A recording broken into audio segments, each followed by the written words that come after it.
don't mind. Thinking about anything other than you. Nothing gonna change my mind. I'm set on who you are. You are. You never leave. Not gonna waste my time. Ain't gonna pay no mind, no mind. Thinking about anything other than you. 여러분들은 여러분들이 사는 세상, 여러분들 세상이라면 뭐 학교겠죠. 학교, 학원, 또는 뭐 여러분들 동네, 이 나라도 괜찮고요. 어때요? 공평하다고 생각하세요? 내가 노력한 것만큼, 내가 준비한 것만큼, 내가 신경 쓰는 것만큼 뭔가 얻어지거나 움직이는 거라고 생각합니까? 이것이 그렇지 않다고 생각했던 하버드대 교수였던 마이클 샌델이라는 분이 이런 책을 내기 시작했어요. 한 번은 여기서 읽어봤던 분이 있다면 굉장한 지성인이에요. 바로 무슨 책이냐면 정의란 무엇인가 라는 책이에요. 이분이 정의란 무엇인가 라는 책을 쓰면서 과연 정의가 뭘까? 물론 기독교적 관점은 아니지만 정의에 대한 책을 하면서 베스트셀러가 돼요. 근데 어느 날 이분이 이 책에 이어서 냈던 책이 있는데 그게 뭐냐? 돈으로 살 수 없는 것들이라는 책을 내요. 근데 이 책이 굉장히 괜찮아요. 한 번쯤 읽어봤으면 좋겠어요. 여러분들은 지금 만약에 오늘 하나님이 이 밤에 여러분들이 어떤 기도 제목을 하던 한 가지 들어주겠다라고 하신다면 뭘 말하겠어요? 만약 하나님이 여러분들한테 오늘 복잡한 거 말고 아주 심플하게 요거 하나 들어줄게 라고 한다면 뭐라 말할까요? 제가 예수님을 만나기 전에는 항상 이게 제 심장팍에 가득했고요. 제가 청소년 사역을 하면서 만나는 친구들, 캠프에서 만나는 친구들, 학교에서 만나는 친구들도 요즘은 저하고 똑같은 생각으로 이 단어를 얘기해요. 근데 지금은 제가 이 단어를 얘기하지 않아요. 그게 뭔지 아세요? money예요. money. 돈. 돈만 있으면 다 될 것 같아요. 그렇지 않나요? 저는 돈에 대한 아주 엄청난 상처라고는 없고요. 불편함이 많았어요. 제가 옷을 제 기억으로요. 어머니가 저에게 예쁜 마이를 하나 사주신 적이 있어요. 언제나 초등학교 6학년 수학여행 갈 때요. 아직도 그게 잊어지지 않아요. 그 전까지 제가 입은 옷은요. 리폼, 재활용이었어요. 뭐 지금처럼 뭐 중고시장이나 당근마켓이 있는 게 아니고요. 우리는 교회 3층을 올라가면 이만한 옷들이 막 가득했어요. 근데 지금은 옷이 재활용으로 한다 하더라도 또는 필리핀에 선교를 보내는 옷을 모아도요. 유행이 지나가나 옷이 작아서인지 멀쩡해 사실은. 근데 그 당시는요, 뭐 단추 하나 없는 거, 그러니까 옷으로서의 가치를 느낄 수 없는 것들, 막 팔꿈치 없는 거, 지퍼 없는 거, 막 이런 옷이에요.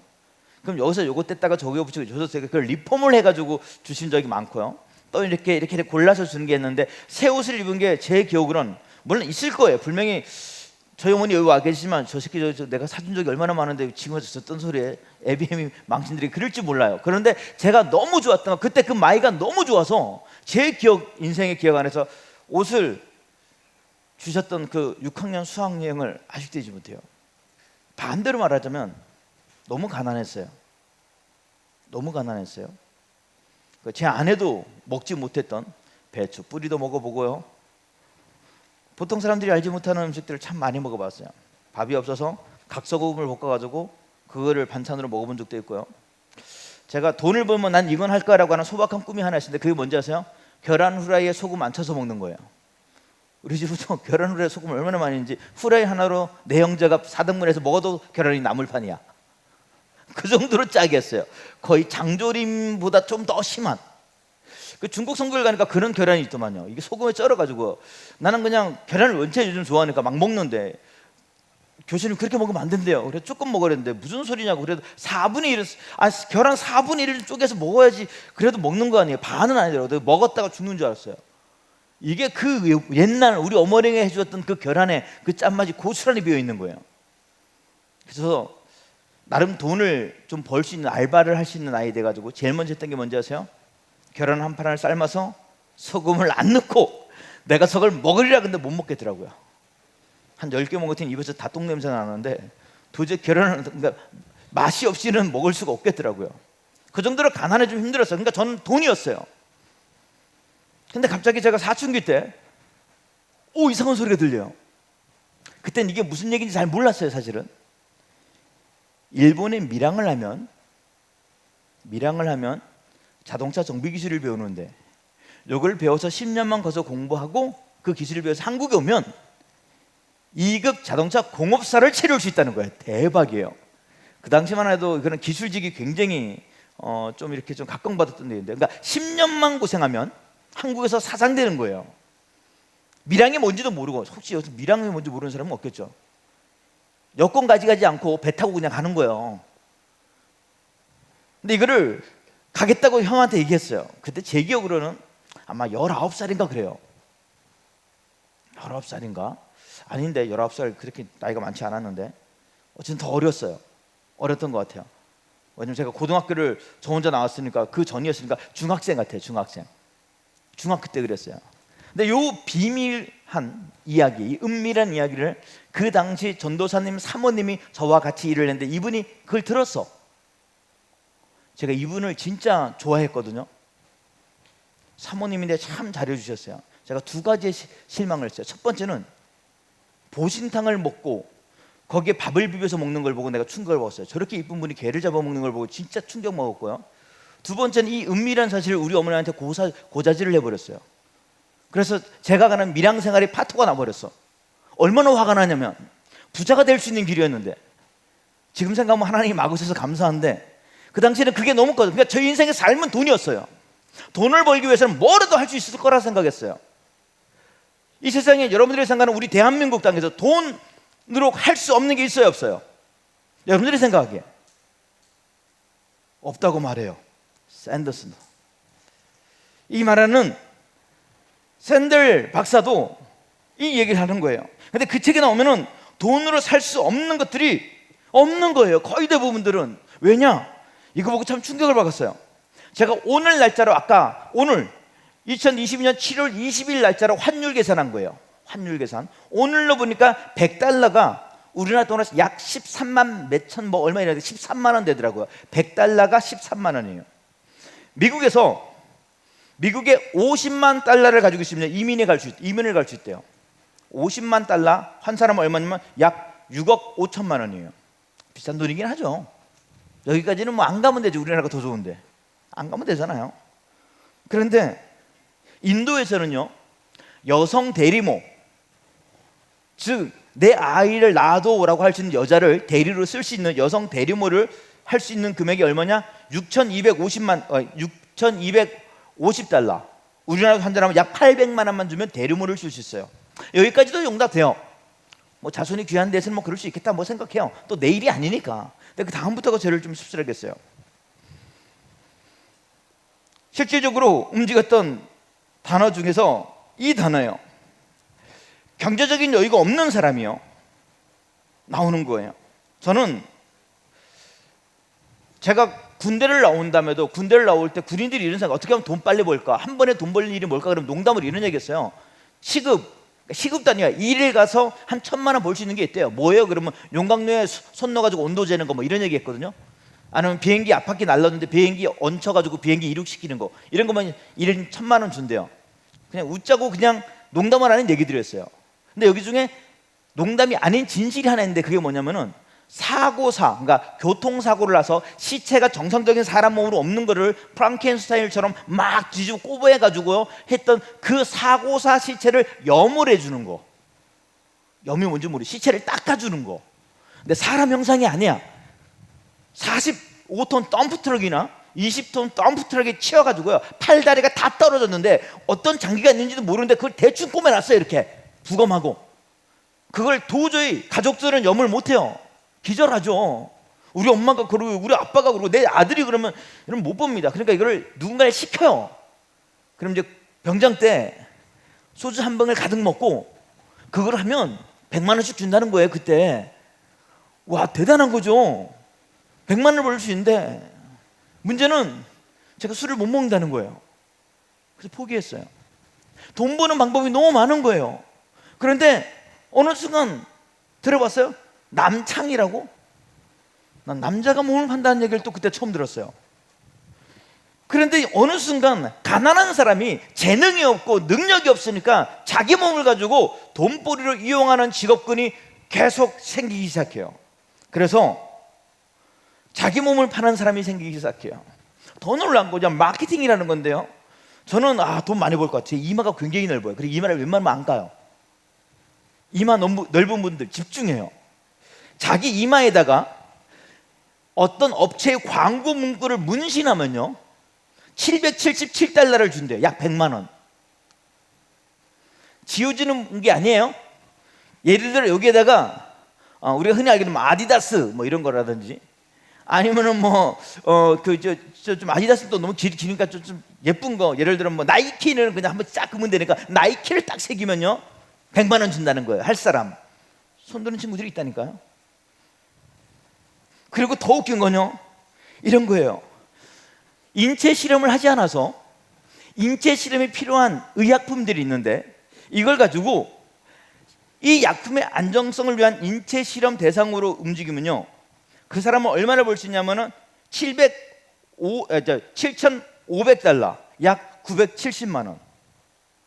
용병으로 아프가니스탄이나 이런 데 전쟁하러 나가는 거죠. 이게 말이 좋아서 멋있어 보이죠? 죽을 수 있는 곳이에요.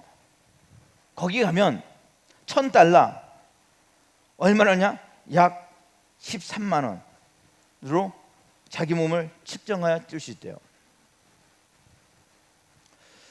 그래서 이 교수님은, 샌델 교수는 뭐라 말하냐면요 이렇게 말하기 시작해요. 모든 것을 파고 사는 사회가 됐다는 거예요. 원래 우리는 어떤 사회냐, 시장 경제였어요. 생산해서 파는 거. 그런데 어느 순간 우리는 시장 경제 안에서 시장 사회가 되어버렸어요. 내 몸을 팔아요. 내 생각을 팔기도 하고요, 뭔가를 팔기 시작하는 거예요. 야, 난 대박은요, 일일 여친이 있더라고요. 일일 여친. 너무 외로우니까 하루 여친 해줄게. 돈 주고 그 여친의 삶을 사는 거예요. 제가 보기에는 참 힘든 사회예요. 근데 그럴 때 제가 돈으로 살 수 없는 가치를 발견해요. 오늘 보면 바울도 그 가치를 발견해요. 오늘 여러분들이 그 가치를 발견했으면 좋겠어요. 나 돈 벌려고 공부하는 건데요, 여러분들이 지금 노력하는 거에 최종적 목적은 어디 있어요? 잘 보세요. 왜 국영수 가서 쇠가 빠지게 해요? 왜 머리도 나빠 죽겠는데 머리 좋은 것처럼 해요? 여러분들은 그런 무식한 방법을 안 줬지만 예전에는요 어른들이 무식해가지고요 영어 암송하고 그거 태워가지고 그 젤을 막 먹었어요. 그 먹으면 그게 몸에서 안 없어지는지 착각하는 진짜 무식한 방법으로 공부를 했어요. 그걸 막 먹었다니까, 갈아가지고. 지금은 그러지 않지만 예전에는 무식하게 외우실 때까지 1000번, 10,000번, 뭐 10만 번이면 무조건 외웠어요. 그렇게 공부를 했어요. 근데 요즘은 그렇게 하지 않잖아요. 그런데 그렇게 공부한 이유는 뭐예요? 대학 들어가려고. 근데 요즘은 그냥 대학이 아니에요. 인서울대 들어오려고. 인서울대 왜 들어오냐고요? 뭐가 좋다고? 공기도 안 좋은데. 이유가 있어요. 인서울대 들어오는 이유가 좋은 회사를 갈 수 있어요. 좋은 회사. 이걸 좀 어려운 얘기로 상장회사라 그래요. 주식이 상장되어져서 가정복지가 좋은 회사, 이런 회사예요. 좋은 거죠. 제가 다니는 어떤 친구, 어저께 왔던 그 목사님 따님이 삼성을 다녀요.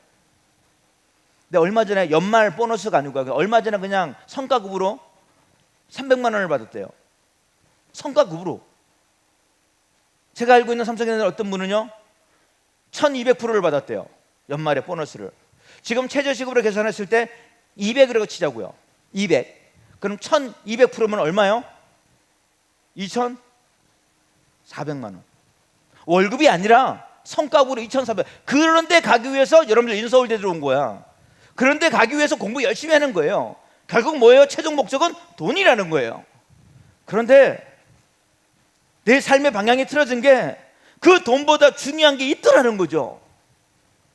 바울은 어떤 사람이었냐면요, 바울의 삶이 돈은 아니지만 그래도 명예를 굉장히 중시했던 사람이에요. 당시에 가말리엘 가말리엘이라고 하는 학파 안에서 지금했던 우리 서울대 같은 연고대 같은 명문 학파에서 공부를 했어요. 유대인 중에 유대인이었고요. 또한 그는 로마 시민권도 가진 아주 엘리트 초엘리트였는데 그가 그의 모든 그 엘리트 과정을 전부 다 버려버리는 사건이 발견돼요. 그 사건의 시발이 이렇지 않아요. 작정 기도를 해가지고 오늘 목숨 걸고 기도해가지고 하나님이 나에게 새로운 길을 주세요 기도하지 않아요. 얼결에 다메섹 도상에서 예수를 추종하는 자들이 있다 그러길래 그 사람들을 잡아 죽이려고 갔다가 얼결에 계획하지 않은 가운데 하나님의 놀라운 섭리와 계획 가운데 하나님을 만나는 사건이 벌어지는데 그게 지금까지 자기가 추구했던 학식, 명예, 가문 이 모든 것을 배설물로 여길 정도의 가치를 발견해요. 오늘 제가 그 가치를 드리려고 그래요. 그래서 여러분들이 이 시간 이 문을 열고 여러분들이 세상을 나갈 때 어떤 가치의 삶으로 살아갈 건지 그런 싸구려 인생들 말고요, 돈 버는 인생들 말고요, 다른 인생 했으면 좋겠어요. 제가 아는 친구가 아니죠. 저희 교회가 처음에 시작할 때 아이들을 보호 관찰을 했어요. 가출한 아이를 데려왔단 말이에요. 우리가 너무 가난한 거야. 우리 교회가 막 쌀 걱정해야 되고 월세 걱정해야 되고 막 너무 가난한 거야. 근데 얘가 처음에는 어찌 그냥 호구 같은 목사 만나서 저 호구 목사 어떻게 뜯어먹을까 생각하는데 이게 호구가 아니라 그지인 거야. 뜯어먹을 게 없는 거죠. 분명히 뜯어먹을 게 없는데 뭘 자꾸 줘. 그러니까 미안했나 봐요. 나름 새벽 예배 드릴 때마다 제가 시험에 들어요.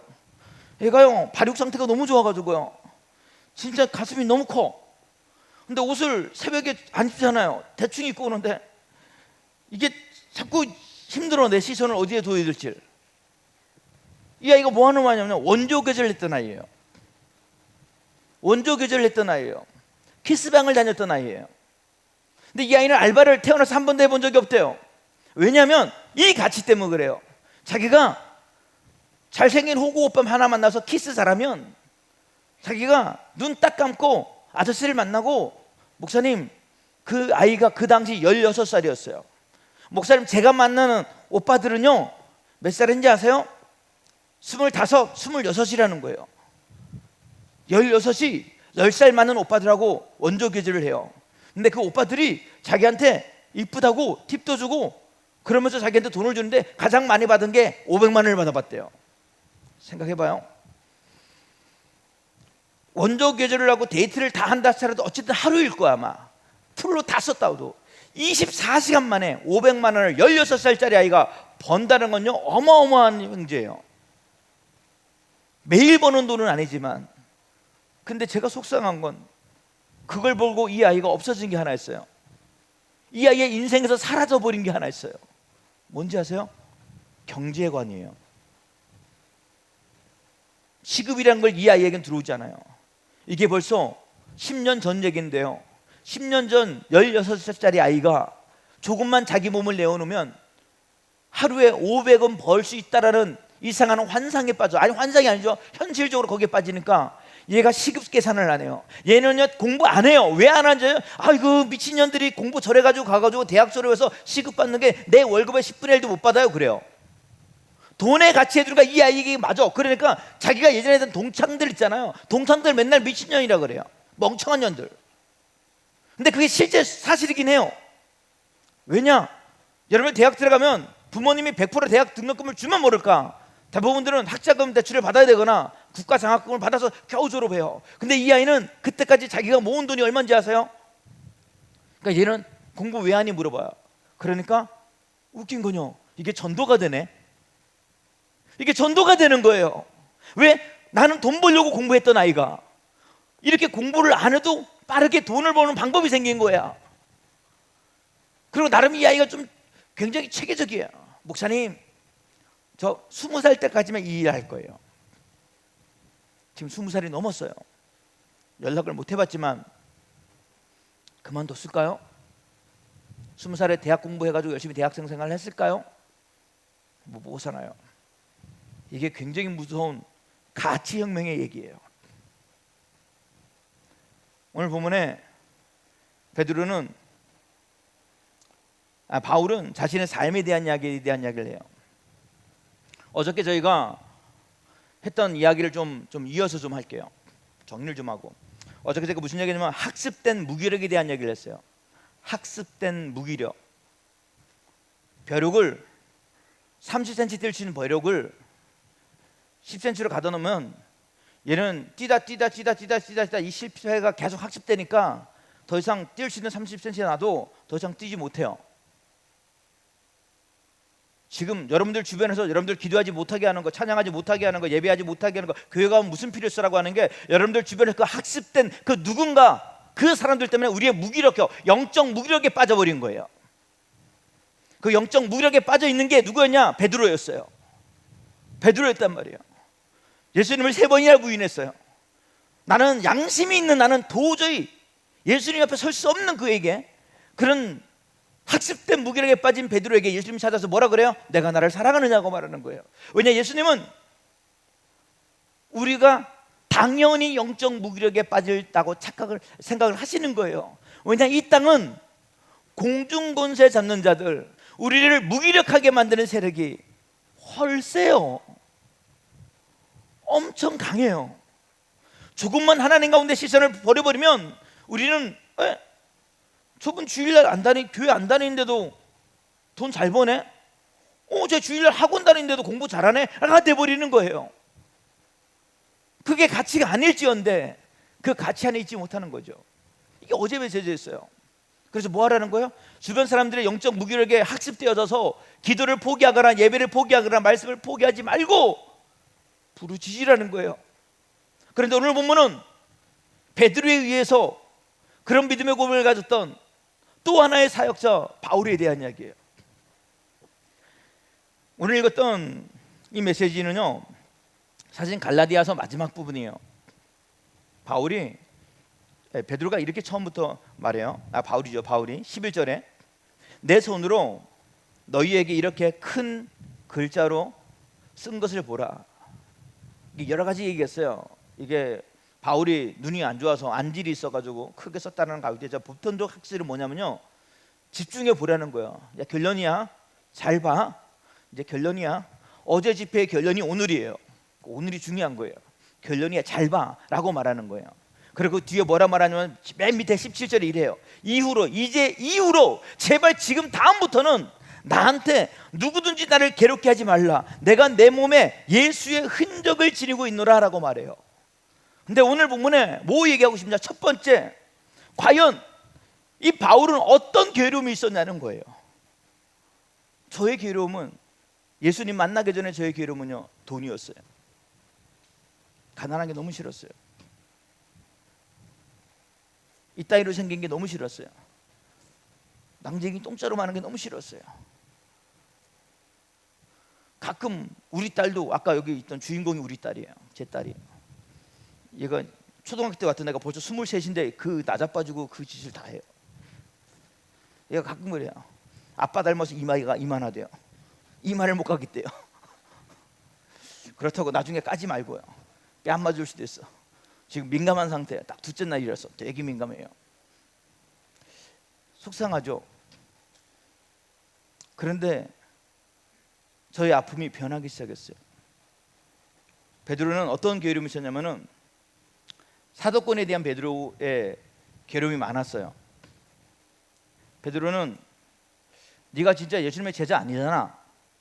너 예수님 만난 적 없잖아. 너 예수님한테 훈련 받은 적 없잖아. 12제자는 이미 세워졌는데 너 아니잖아 라는 거예요.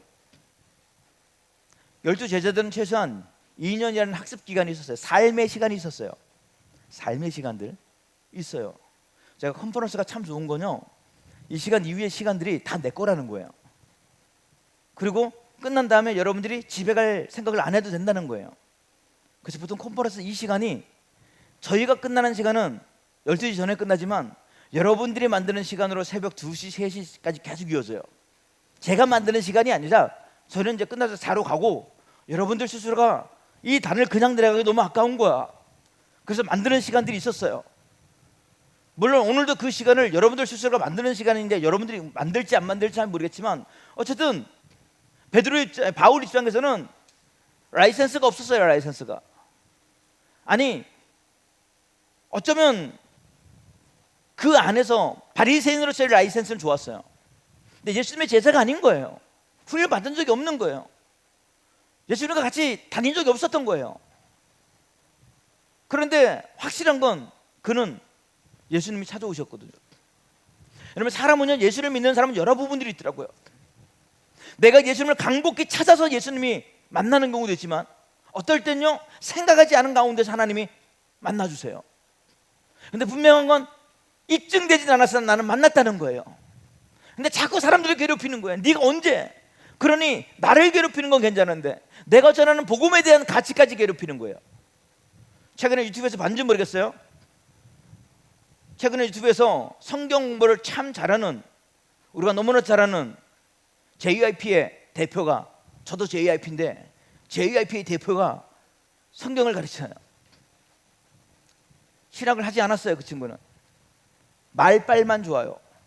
그런데 거기에 뭔가 얹히고 싶어서요 자기는 이스라엘을 갔다 와봤다는 거죠. 랍비들을 만나봤다는 얘기죠. 제가 지금까지 신학 공부만, 지금도 현재 박사과정이 있는데 신학 공부만 20년을 하고 있어요. 한 번도 시작하고 지금도 계속해요. 그러나 지금도 안다고 말 못해요. 감히 말 못해요. 아는 줄 알았는데 보니까 아닌 거야. 우리 속 얘기로, 여기도 이제 전도사님들 많지만 내가 전도사님들을 찌끄러기라 그래요. 전도사 찌끄러기들. 왜요? 이 전도사들이요, 전도사가 되면 자기들이요 성경 박사인지 착각하게. 그런데요 학부가 끝나고 난 다음에 대학원을 들어오면요 나는 아무것도 모르는 걸 바로 느껴요. 대학원을 졸업한 다음에요 목사가 되면요 야 이제는 난 뭘 알 것 같아 라고 하지만요 또 알아요. 내가 아무것도 알지 못하는 거. 목회 한 10년 해야지 되면 알 것 같죠? 아니, 알지 못해요. 그 깊고 오묘한 뜻을요 우리 인간의 지식으로 절대 정의 내릴 수 없어요. 그런데 자기의 유명세를 가지고, 물론 그 사람이 아는 척하지만 어떤 이단에 소속되는 얘기도 있는데, 문제는 뭐냐면요 그 사람이 그런 라이센스가 없는데, 성경적 전문가의 라이센스가 없는데 그런 분들과 사람들은 거기에 혹한다는 거예요. 근데 오늘 바울은 분명히 하나님을 만났는데도 바울의 라이센스에 대한 이야기를 하고 있는 거예요. 지금 그 괴로움이 너무 컸어요. 여러분 혹시 친구한테 왕따 당해봤어요? 친구들 괴롭힘 당해봤어요? 혹시 엄마한테 맞아봤어요? 저희 어머니가, 여기 계시는 자꾸 어머니 얘기하면 어머니가 나중에 또 그럴지 모르겠지만 저분이 참 무서운 분이에요. 보통 여러분들 맞을 때 뭘로 맞아요? 여러분 뭘로 맞아요? 회초리. 이 정해졌잖아요. 우리는 대한민국이 회초리. 얼마나 이쁜 회초리가 있어요. 근데 우리 어머니가 조금 덜 할 때는 이래요. 가서 네가 맞을 회초리를 가지고 오래. 근데 제가 강원도 사람이거든요. 강원도 정선군 고안 63마리 제 집인데 그 근처에 보면 강원도는 쌀이나무라는 게 있어요. 빗자루를 이렇게 만드는 나무인데 아주 고다. 이걸 끊어오래요. 그 잔머리 구르려고요. 일부러 쌀이나무를 안 끊고 가시나무 같은 걸 가지고 왔어요. 설마 아들을, 그것도 장남인데 장손인 나를 때릴 쏘냐 했더니 이 지혜로운의 가시를 다 따더니 때리더라고요. 더 무서운 건요 그다음부터는 말을 잘 들어야 생겼어요. 내가 기억도 안 나. 내가 분명히 나한테는 사소한 일이었을 거야. 근데 어머니한테 되게 큰 일이었나 봐요. 나는 기억이 안 나. 무슨 사고를 쳤는지 솔직히 기억 안 나요. 근데 어머니가, 저희 집이 강원도인데 연탄 찍기 알아요? 저는 연탄불을 갈아서 새는, 연탄불을 이렇게 갈면요 연탄불을 다 갈고 나잖아요. 그럼 연탄 집게가 피어 빨갛게 달아요. 이걸 들고 쫓아오는 거예요. 아들을 잡으려고. 이 빨간 걸 가지고, 이 삼지창보다 겁나 무섭게 생긴 걸. 내가 진짜 죽을 것 같이 도망갔어요. 겁나게 무서운 분이에요. 근데 이 피가 계속 흘러가요. 저는 아픔 참 많았어요. 여러분들은 그 아픔이 올 때 해결책이 뭘까요?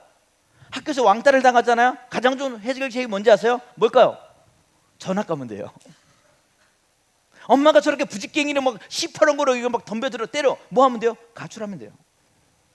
이놈은 나가라, 이 정부 뭐 난리, 이민 가세요. 그러면 돼요. 바울도 그랬던 것 같아요. 안 하면 되잖아요. 복음 안 전하면 되잖아요.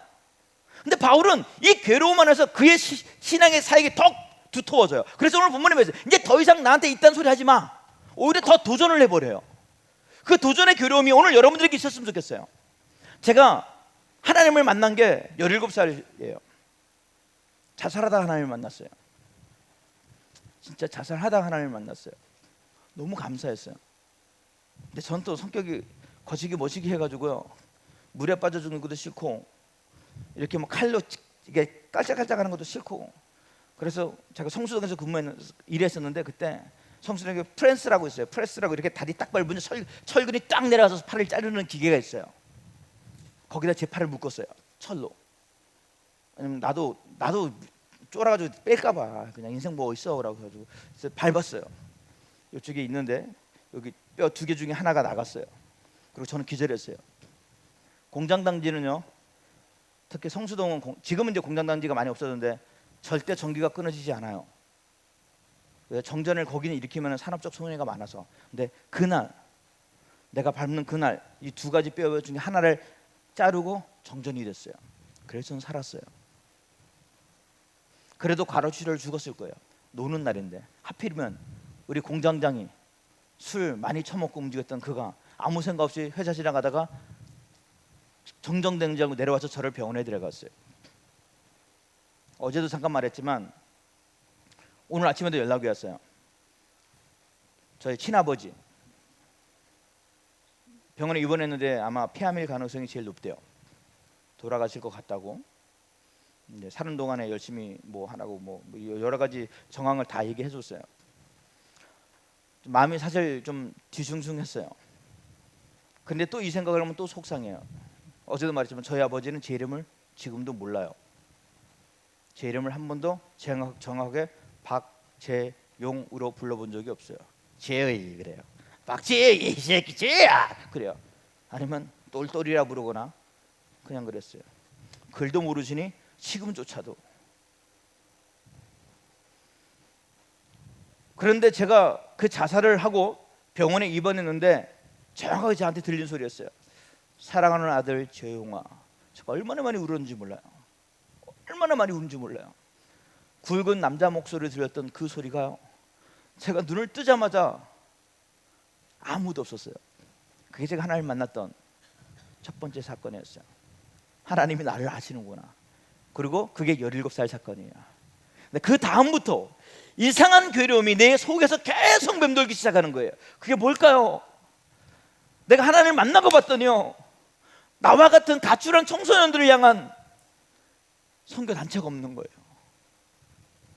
나와 같은 사람은, 나와 같은 아이는 그냥 쓰레기인 거야, 쓰레기. 교회에서 분리수거해야 될 대상인 거예요.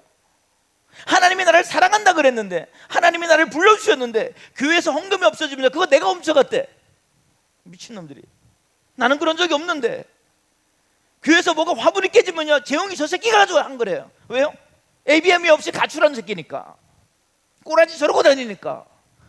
저에게 교회는요, 엄청난 힘듦이었어요. 청소년 단체가 하나도 없었어요. 근데 놀라운 건요, 여러분, 저는 오늘 그거야. 여러분, 하나님을 만나야 될 가장 큰 이유가요, 하나님을 만난 후의 괴로움은요, 나의 사명이 되더라고요. 하나님을 만난 다음에 이 괴로움이 네가 하면 되잖아가 되더라고요.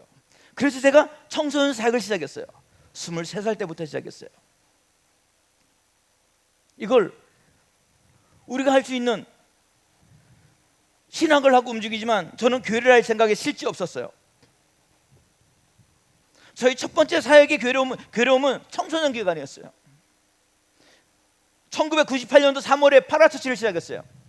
로컬 처치가 여러분들이 생각하는 교회고요, 파라처치는 선교단체를 말해요. 로컬 처치는 너무 많은 거야. 막 무슨 공동묘지 같아. 너무 많아. 근데 파라처치는 없는 거예요. 그래서 열심히 사역을 해서, 내가 열심히 사역을 하고 아이들 전도를 하고 말아들여서, 나는 그 아이들을 보면 엄마한테 힘들어요, 아빠한테 힘들어요. 이런 아이들 보면 막 진짜 어제 너무 힘들어요. 저 아이의 어떻게 하나님을 사랑하게 해줄까라는 생각이 들어서, 그래서 그 아이들을 와서 훈련을 시켰어요. 제자 훈련을 시켰어요. 그리고 세례 교인이 돼야 되잖아요. 그러면 파라처치가 아니라 로컬 처치, 여러분들 교회 같은 그 교회에 보내야 되는 거예요. 그래서 그 아이가 생활하는 집에 근처에서 반경 1km 안에 있는 교회마다 전화를 걸어요. 목사님, GV 청소년계 박재영 전도사입니다. 저희가 사역을 하다가 목사님 교회 근처에 있는 청소년 친구들을 전도하게 됐는데 지금 제자 훈련은 다 끝난 상태고요, 예수님을 영접한다고 그랬고요, 목사님께서 세례 교육을 하시고 함께 양육했으면 좋겠습니다. 그러면요, 난리 와, 오 할렐루야, 요즘도 그런 오 할렐루야 계속 그래. 진짜 그 칭찬이요 대박이에요 대박. 근데 웃긴 건요, 그 아이들의 몰골을 보내주자마자 제일 먼저 들어오는 컴플레인이 뭔지 아세요? 우리 교회를 뭘로 알고 이런 쓰레기 같은 애들을 보이라 그래요. 반품되어 들어와요. 미치고 펄쩍 뛰는 거죠. 지금도 제가 사실 그렇지 않은가 봐요.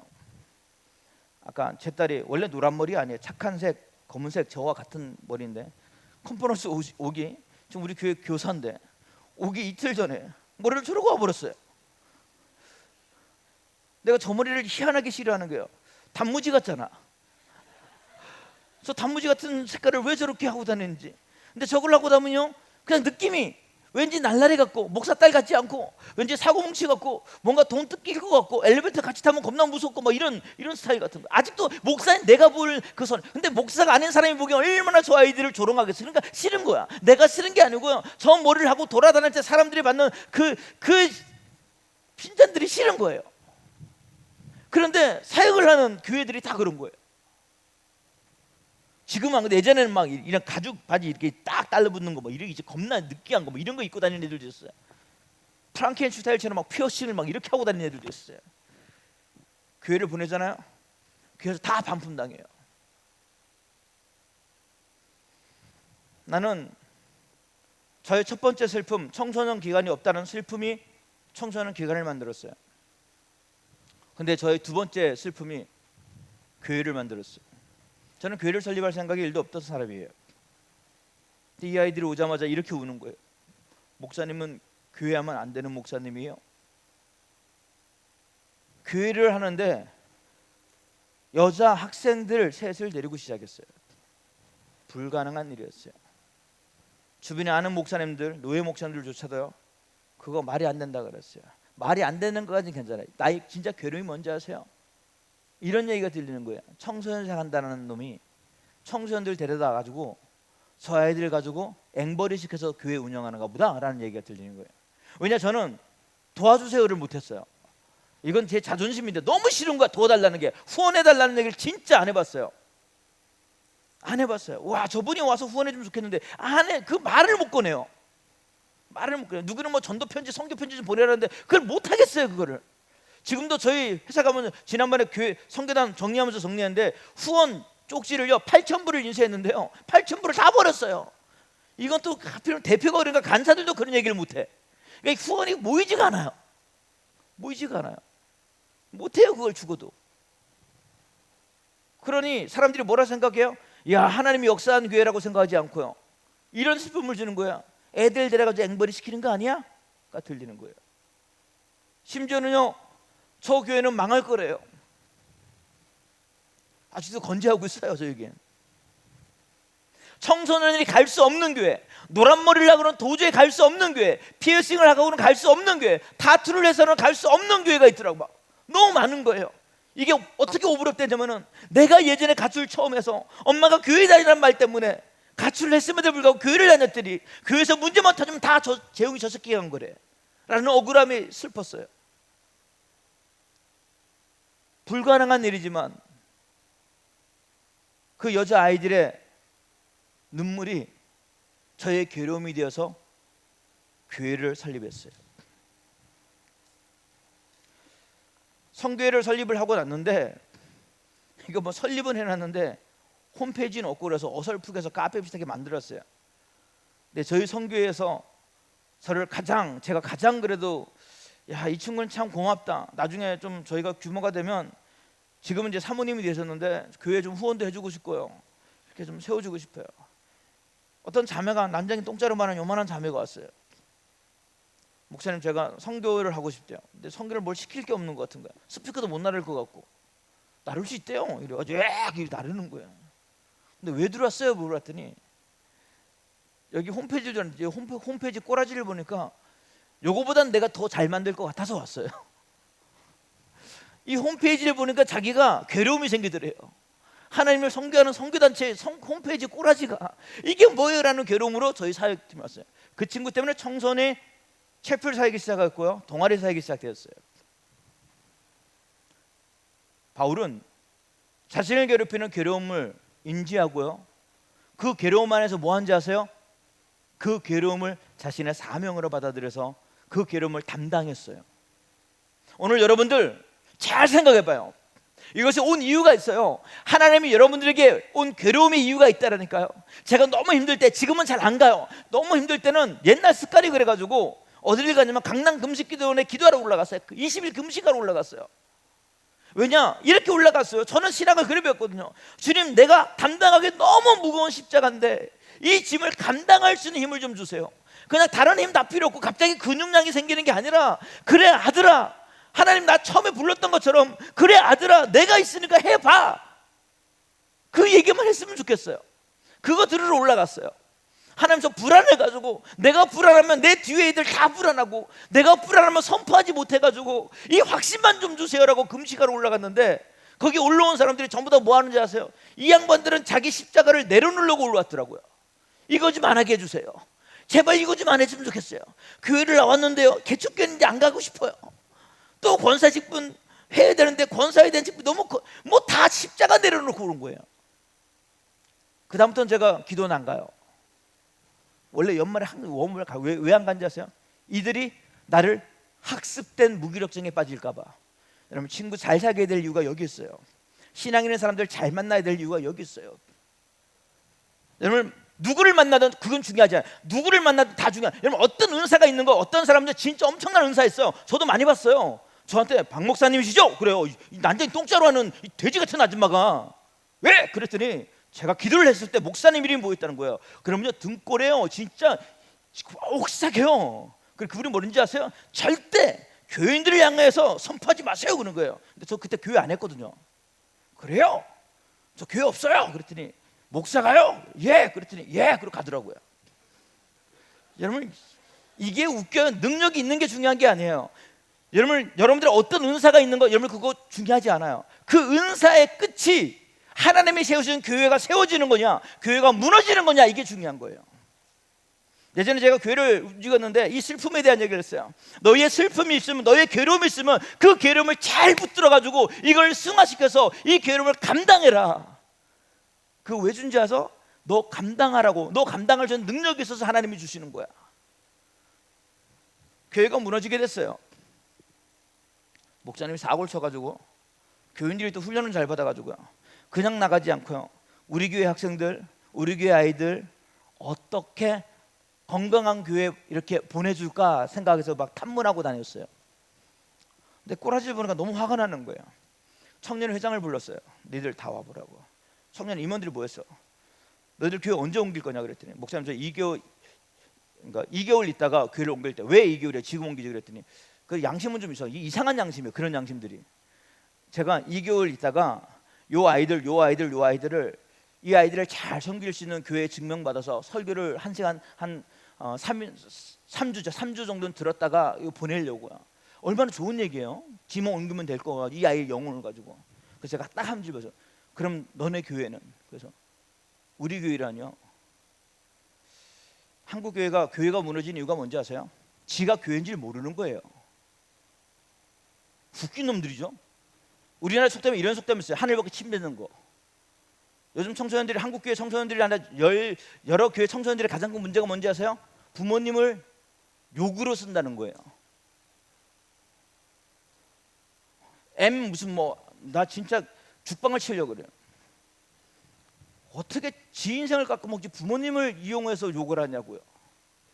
제가 지금까지 저희 어머니가 기억하는, 태어나서 싸움을요, 제가 이제 킥복싱을 했는데, 제가 시험 나간 거 말고 진짜 싸운 건요, 지금 태어나서 딱 2번 싸워봤어요. 한 번은 동네에서 형이었어요. 저보다 1살 많은 형. 지금이야 뭐 모르고 그 당시 형이라면 되게 컸어요. 근데 이 새끼가 우리 어머니 욕을 하네요. 그래서 나도 모르게 때렸는데, 여러분 진짜 눈팅이가 밤팅이가 이빨이 막 나오고요, 나도 그렇게 싸움을 잘하는지 몰랐어요. 태어나서 그걸 처음 싸워봤거든요. 왜냐면 나는 한 번도 누구하고 그렇게 싸운 적이 없어요. 그러니까 싸운 건 우리 동생들, 약한 동생들하고 싸웠지, 내가 외부에 가가지고 누군가 맞짱 뜬 적이 없죠. 근데 이게 어머니를 그냥 눈알이 돌아가더라고요. 근데 그 마인드가 지금 됐는데, 지금도 제 아들 딸에게 당당하게 말해요. 너희들이 이 땅에 태어나서 아빠가 할머니 할아버지한테 노하는 거 봤냐고. 그게 비록 정답이 아닐지라도 하나님의 법과 윤리와 도덕 안에서 벗어나지 않다면요, 그 맞는 거예요. 그게 효라 생각하거든요. 어머니가 지하철 바퀴가 네모라 그러면요 진짜 무식하게 무슨 네모요가 아니라 왜 우리 어머니는 저걸 네모로 알 수밖에 없었을까? 우리 어머니는 왜 지하철 한 번도 타지 못하셨을까? 라는 생각이 더 많이 와요. 이게 사랑이란 말이에요. 근데 한국교회 엄마를 대상으로 욕을 하는 거야. 너무 화가 나서 싸웠어요. 그 다음부터 또 한 번 싸운 게 가출을 해서 아까 교회를 간대. 이러면 학생회 회장이라는 새끼가 저를 전도했던 놈이에요. 지금도 안 잊어버려요. 저기 그 의정부에 무슨 대형 문고, 이게 지금 인터넷 나가가지고 실명을 할 줄은 그 문구에 갔어요. 제가 그때 나이키 이만한 가방, 스포츠 가방, 운동 한창 할 때 이런 거 메고 막 다닐 때인데 여기다 한국사라도 한국 이야기 한국사 상중하 해가지고 책이 이만큼 두꺼워요. 이만큼 두꺼운 거 상중하 이래가지고 이만한 걸 내 가방에 넣더라고요. 나가래요. 나왔죠. 계산할 줄 알고. 지도 나오는 거예요. 왜 나와? 그랬더니 너 때문에 잘 뿌렸대요. 무슨 소리냐? 걸렸으면 자기는 도망가려고 그랬대요. 너무 화가 나가지고 배신감 때문에 걔 한 번 또 싸워본 적 있어요. 그게 제 인생에 싸운 게 전부야. 그런데 제가 하나님이 주시는 괴로움을 느끼는 순간요, 내가 지금까지 느끼지 못한 힘과 능력이 생기더라고요. 여러분들 어른들이 어떨 때는요, 여러분들보다 어른들이 어제 설교처럼 학습된 무기력 때문에 괴로움을요 느끼지 못할 때가 있어요. 이게 지네 교회가 아니라 지 교회인데 지가 교회인 걸 못 느껴요, 이 멍청한 놈들이. 그래서 걔들한테 뭐라 그랬을까? 제가 너무 화가 나가지고 다 불러가지고 네가 교회 아니냐고. 네가 우리 교회에서 교회를 강의할 때 그래요. 뭐라 그러냐면 내가 교회고 당신이 교회고 우리가 교회인 거예요. 그게 교회란 말이에요. 네가 교회인데 네가 어느 교회를 가게 해? 웃긴 일이죠. 그 뒤에 봤더니요, 그 당시 유명한 어떤 분 있더라고요. 저희가 이게 선교단을 하다 보니까요, 저희 교회 아이들이, 선교단 소속 아이들이 저희 교회로 들어오는 경우들이 있어요. 아예 써 있어요, 저희 회칙에. 저희 선교단에 있는 친구들은요, 저희 교회를 오지 못해요. 올 수 있는 가능성이 두 가지가 있어요. 첫 번째, 교회가 없어져서 갈 교회가 없거나, 아니면 담임 목사님한테 정식으로 임명 서류를 띄어서 들어오거나. 그럼 우리 교회에서 받아줘요. 그 외 나머지는요, 저희가 가출해서 움직이는 거예요. 교회를 안 다닌 지 2년 이상 돼가지고 더 이상 교회를 못 다녀요. 그런 친구들 외 나머지는 절대 안 그래요. 절대 안 그래요. 저희 교회 오는 양 목사님이 저를 너무 신뢰해요. 그래서 내가 아는 목양제일교회에서 지혜하고 주영은요, 저 교회 청년의 준추돌이야. 근데 겁없이 저분이 저한테요 매주 보내요. 심지어요 저희 교회 올 때가 자기네 교회 갈 때보다 많아요. 근데 보통 사람은 두려워하거든요. 쟤들 저러다 박 목사님 교회 가면 어때? 절대 안 와요. 받지도 않아요. 그런데 저희는 뭐 하는 거야? 날처럼 검이 돼서 그 교회에 검이 되길 원하는 거죠. 근데 이단들은요, 교회를 무너뜨려요. 여러분, 은사가 있는 거 중요하지 않아요. 그 은사자가 교회를 무너뜨린다면 그건 사탄의 영역이라니까요. 여러분, 아픔이 있잖아요. 근데 이 아픔이 내 자신의 아픔이 아니라 하나님의 나라. 왜 우리 교회는 이런 사람이 없어요?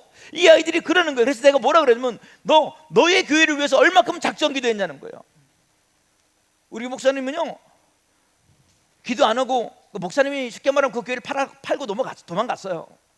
우리 목사님 기도 안 했어요. 그러니까 니네 목사는 그렇다고 치고 니들은 왜 기도 안 하냐는 거예요. 웃긴 사람이죠. 하나님이 아픔을 줬는데, 하나님이 괴로움을 줬는데, 하나님이 상처를 줬는데, 이 상처가 분명히 있는 걸 아는데 이 상처를 묵인해 버리는 거예요. 내가 청소년 사역이 없는 거예요. 내가 하나님을 만났는데, 이제 인격적으로 하나님을 만났거든요. 하나님 나 사랑한다는 생각을 너무 많이 했는데, 나와 같은 애들이 너무 많은데 이 아이들을 누구도 전도하지 않는 거예요. 외모가 속골이라고. 전 가출해서요, 사실은 결혼 전까지만 하더라도 제 동생들하고 안 친했어요. 너무 일찍 나오고, 또 내가 빨리 자수성가를 해야 동생들을 데려올 수 있다는 생각 때문에 좀 친하게 얘기를 많이 못했어요. 그러니까 늘 언제나 외로웠어요. 근데 그 외로움 가운데 내가 하나님을 만났는데 나와 같은 외로움보다 더 큰 친구들이 있는 거예요. 근데 어느 교회 목사님도 그 아이들을 괴로워하지 않네요. 제가 청소년 사역자지만요, 청소년 사역한다는 사람들 많아요. 근데 이게 생각만 그러지 그 아이들의 언어를 알지 않아요. 그 아이들이 왜 가출을 하는지 몰라요. 그 아이들이 오늘 교회에서 왜 예배를 하면서 좋은지 몰라요. 제가 교육학을 먼저 전공을 했어요. 얼마나 설교 준비 잘했겠어요. 딱 썼는데요, 이 새끼가 앞에서 코 골고 주무시네요. 너무 화가 나는 거야. 저걸 어떻게 내가 강력하게 저 아이를 잡을까 생각해 몰래 이렇게 창고 같은 데를 불렀어요. 그래서 이름을 불러서 이 새끼야! 그랬더니 얘가 갑자기 우는 거예요. 목사님 어떡해요? 우리 엄마가요 이혼한대요. 그래? 그래서 우리 엄마가 그랬어요. 한 잠도 못 잤어요. 아픔으로 졸고 있는 거예요. 근데 나는 내 설교 안 들어줬다고, 내가 7시간 8시간 준비한 설교는 네가 이거 왜 안 들어? 라는 내 이기적 생각에 그 아이가 아파하는 걸요 나는 못 느끼고 있었다는 거예요. 근데 내가 만났던 그 괴로움이 그 괴로움이었어요. 한국의 많은 교회들이 청소년 사역이 중요해, 다음 시대가 중요해라고 말하지만 그 아이들의 아픔을 이해하려 하지 않아요. 그 아이들의 아픔을 이해하려고 그러지 않잖아요. 아이들을 이용하려고 그러죠.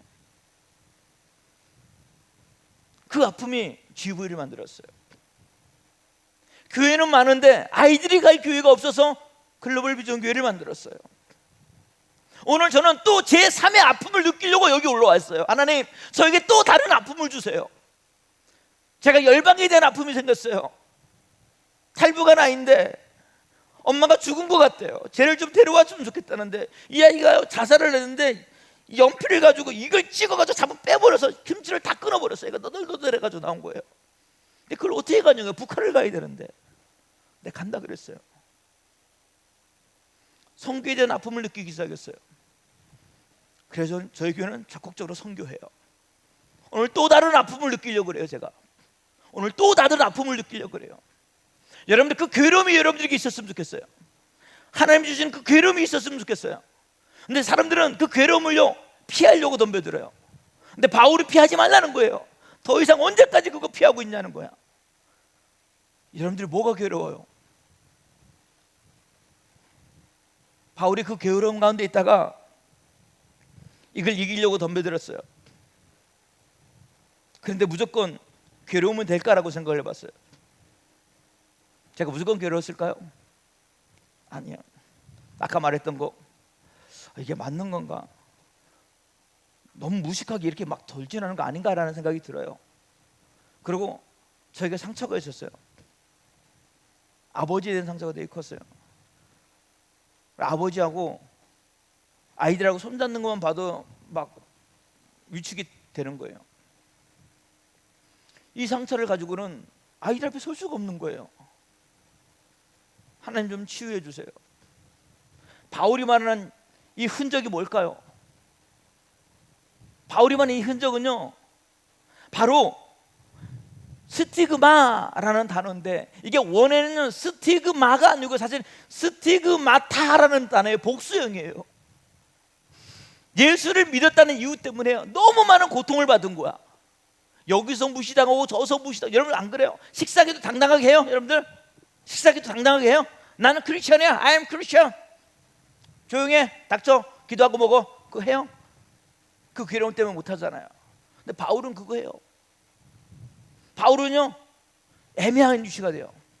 바리새인 중에 바리새인의 엘리트였던 그가요 배신을 해요. 기독교로 개종을 해버린 거예요. 근데 기독교인들 입장에서는 또 뭐라 그래요?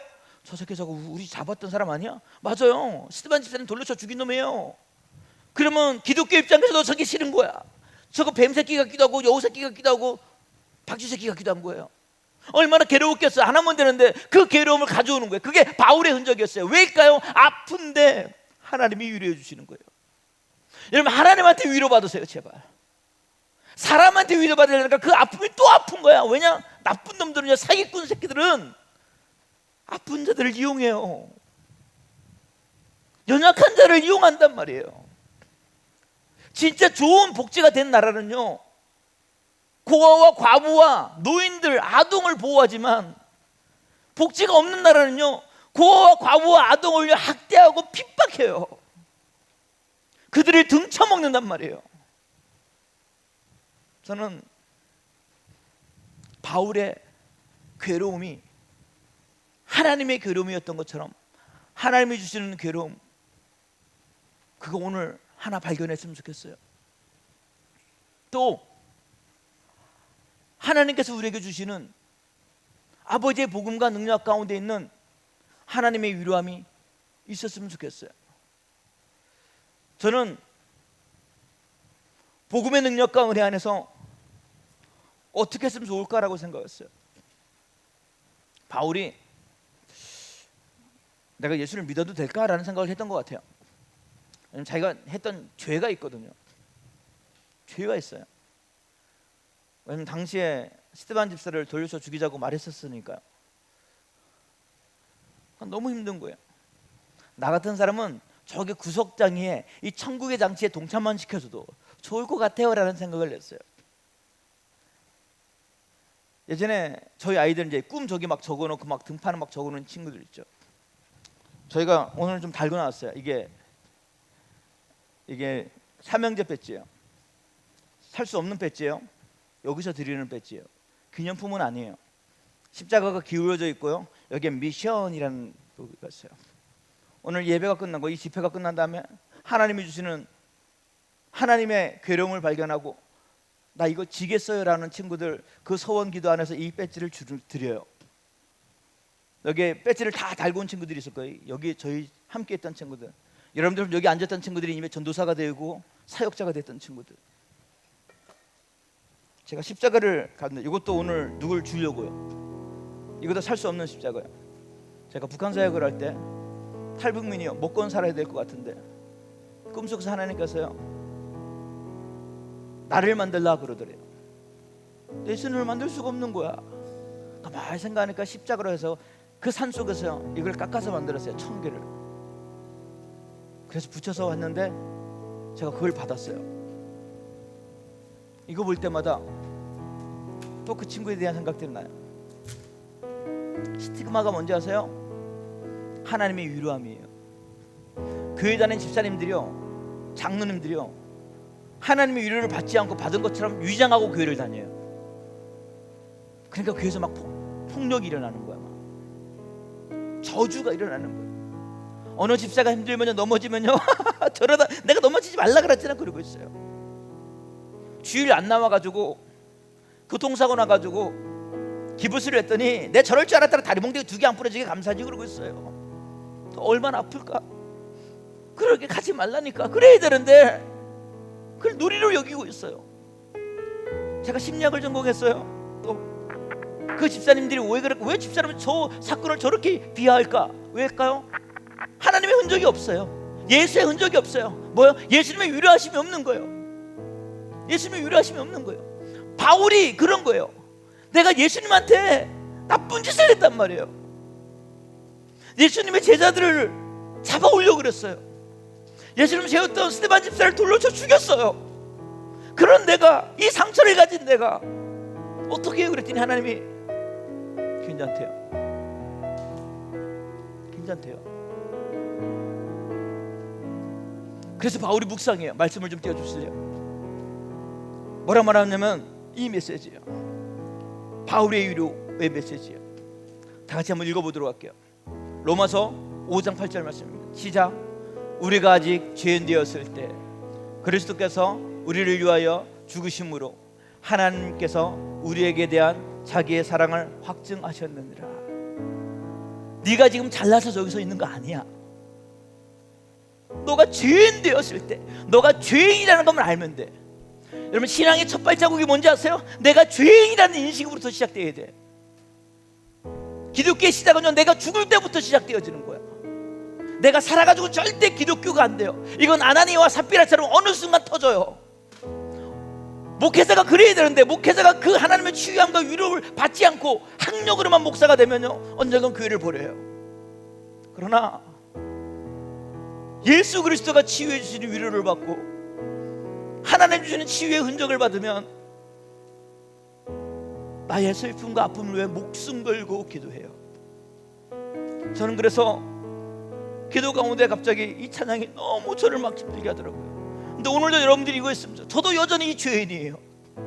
그래서 하나님 위로 안에서 오늘 이 시간 여러분들의 죄가 좀 드러났으면 좋겠어요.